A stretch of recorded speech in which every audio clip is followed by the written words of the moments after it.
ஸ்ரீமதே ராமானுஜாய நமஹ. நம்ம இப்ப பார்த்துட்டு இருக்கிறது ஸ்ரீ ஆதிவராக பெருமாள் சன்னதி. இந்த சன்னதி மகாபலிபுரத்துல இருக்கு.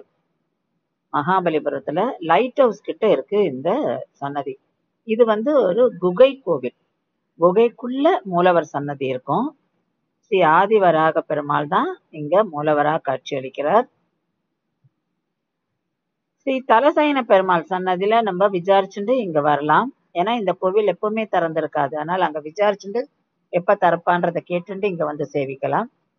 இங்க மூலவர் வர்ணங்கள்ல காட்சி தரார். அவருடைய வலது திருப்பாதம் நாகராஜ நாகராணி மேல வச்சுருப்பார். வலது திருக்கரத்துல தாயார எழுந்தின்னு இருப்பார். அப்படியே தாயார் அப்படி தூக்கி வச்சுருப்பார்.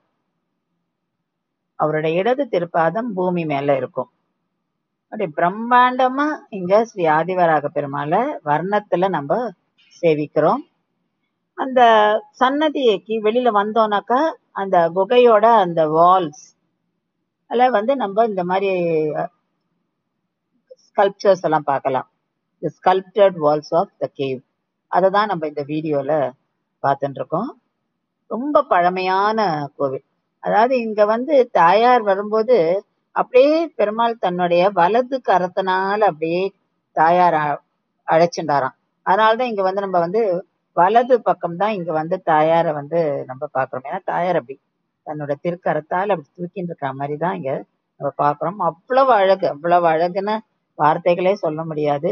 கண்டிப்பா நம்ம இங்க வேற தேடி நம்ம சேவிக்கணும். ரொம்ப ரொம்ப பழமையான ஒரு அழகான கோவில்.